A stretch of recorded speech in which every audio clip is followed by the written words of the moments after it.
Hey, we've been talking about inheritance, and today we're going to kind of answer the question, how can you tell the type of inheritance that a given trait has?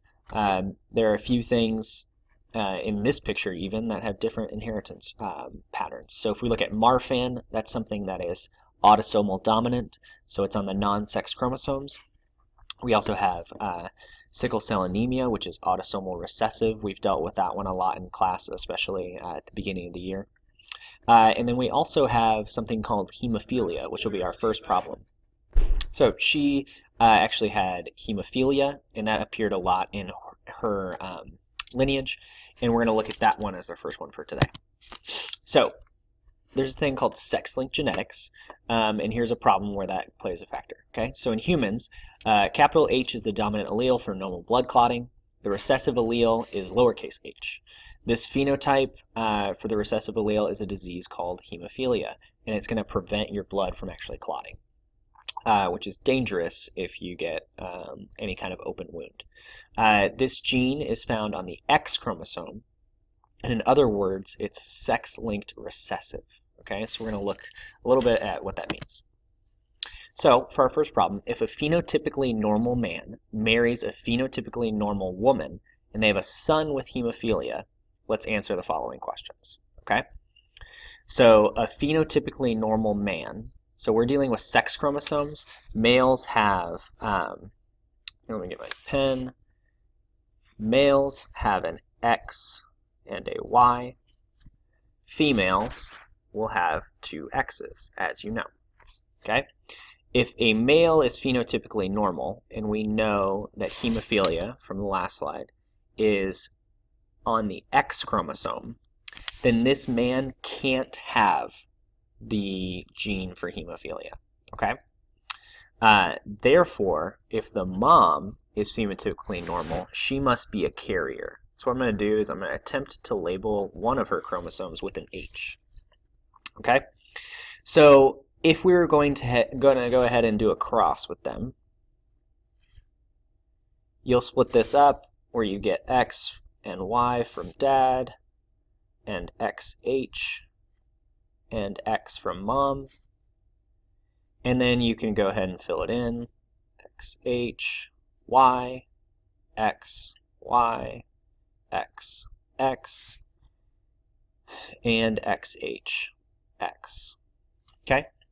So as you look, you probably are only going to have one of your offspring have hemophilia, right? And that's the son. The rest of the time, the other 3/4 of the time, they'll either be a carrier or not have the gene at all. So what's the genotype of the son? Well, if you look, the son has to be this individual right here. So his genotype is XH, Y. You know that since the mom's a carrier but doesn't have it, and she has two X's, one of them has the hemophilia gene, the other does not, or the allele. What's the genotype for the dad? He can't have it at all, and then we have our Punnett square already. Okay? So, let's go on to the next one. Okay, so this one's a little bit trickier. It says, if a man with hemophilia marries a phenotypically normal woman, and they have a son with hemophilia, which parent gave the son the allele for hemophilia? Explain. And then they want you to draw a Punnett square.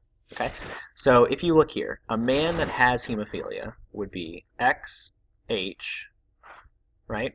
And then Y, since he's a male. Okay, and this is for our Punnett square. The woman is phenotypically normal, but they have a son with hemophilia. So if you have a son, the only way that you can have a son is if the father donates a Y chromosome. His Y does not have the H allele on it because it's an X-linked gene. Therefore, the allele for hemophilia has to come from the mom. If the mom is phenotypically normal, that means that the mom has to be XH, X. She is a carrier. So if we draw this,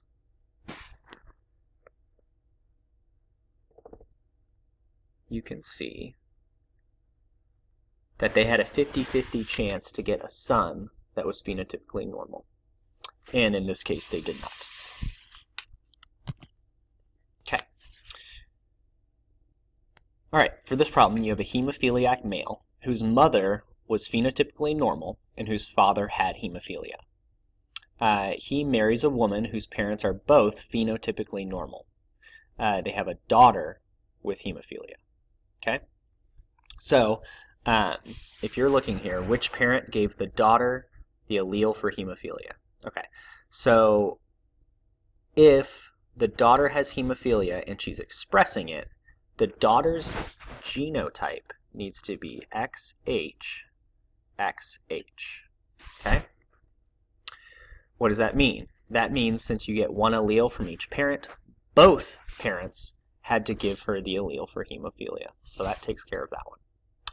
What was the genotype of her mom? Well, to figure that out, let's look at the cross that would result in the daughter being XHXH. So we know that the hemophiliac male mentioned at the top is going to be XHY. That's his only option there. His wife says is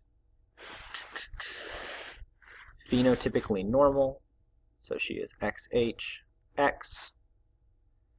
And if you fill this out, you can see that the only way that they could get a daughter with the male having the gene and expressing it and the mother just being a karyotype is to simply have the mother as a carrier. Okay, what's the genotype of her parents? So this is for the child. The next side will be for her parents to figure out really what the mom was. Okay, we know here that it's XHX for the parents. We take this. What was the genotype of her mom? Well, her dad half the time is going to give away a Y, so we don't have to worry about those cells. I'm going to go ahead and mark them out in red. Don't care. The other half of the time, he will donate an X, and it says that he's phenotypically normal, so we'll say he gets an X. And if his wife is also phenotypically normal, this individual that I circled up at the top, she has to be a carrier as well, which would give you the correct genotype for the daughter. And that should be it. Okay, so this next set of problems, we're going to move away from sex-linked genetics where they're on the X or the Y chromosome, and instead deal with this idea of codominance versus incomplete dominance. In codominance, I want you to think both.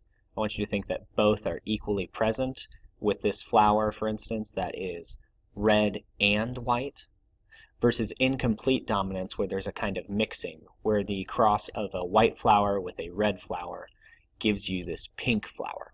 Okay?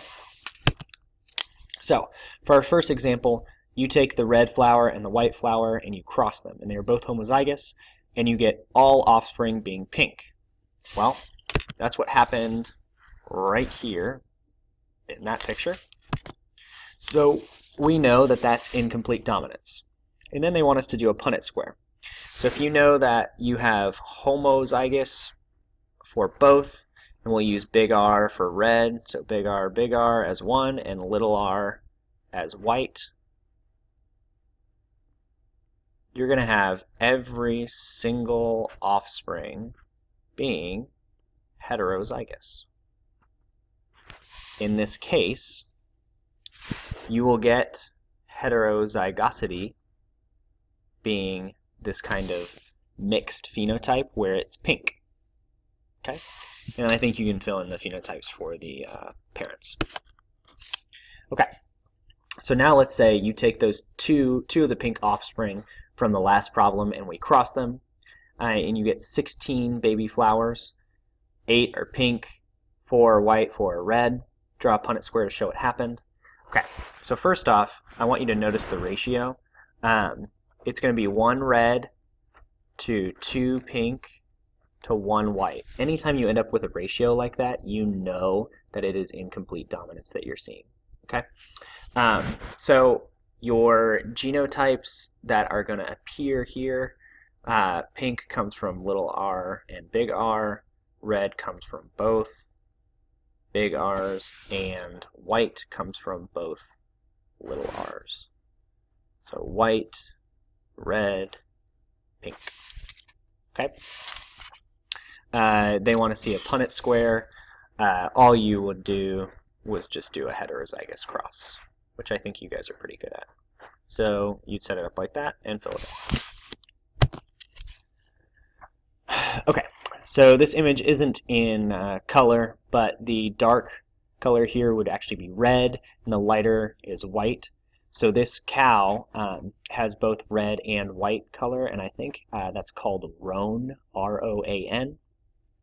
So what you're seeing here is very similar to what's on the left over here, where you have both red and white being expressed. So we're going to call that codominance. Okay. If you were to draw a Punnett square that looked like this, in order to have the red cow and white cow, red cow parent has to be big R, white cow parent has to be little r, and then you would cross them. In this case, anytime your genotype is heterozygous, your phenotype would express both. Okay? So actually what happens in codominance is that both alleles are expressed in some equal measure. Okay? One doesn't mask the other one. Okay.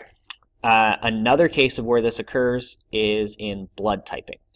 So your blood cells have antigens on their surface, and what actually happens is they're all specific shapes. So you have these shapes on the surface of cells that help you recognize self from non-self. Okay, and your plasma has antibodies that will attach to those and kind of give you an idea, is this a foreign invader or is this me? Okay, so if you look, you've got several blood type options. You have A, you have B, you have AB, and you have O. And then the positive and negative that you've heard of before comes from a third factor that we're not going to really talk about right now. Okay, so here are your allele options for blood type. Blood type comes from 3 things. You can have IA, IB, and lowercase I. The surface protein for IA is protein A, surface protein for IB is B, and for recessive, lowercase I, there is no surface protein, which leads to blood type O. Okay, so your options for genotypes with this, in A, you can have IA, or you can have IA and lowercase I. For B, it would be the exact same thing, except with IB and I as the option. If you're going to have both surface proteins appear, that means that both alleles have to be expressed equally, which would mean that your only option is IA, IB. And for blood type O, in order, since it's recessive, in order for it to be expressed, you have to have both of the little I alleles. Okay? So if a woman that's heterozygous in type A blood, we're looking down here, I'll let you fill in that table yourself, you can look that up. A woman that's heterozygous for type A blood mates with a man with type O blood, so that would be a cross of IA, I crossed with I. If you go ahead and fill that in, you can find the possible blood types. And I think you can figure out the rest. I hope this helps. Watch it again and work through if you need.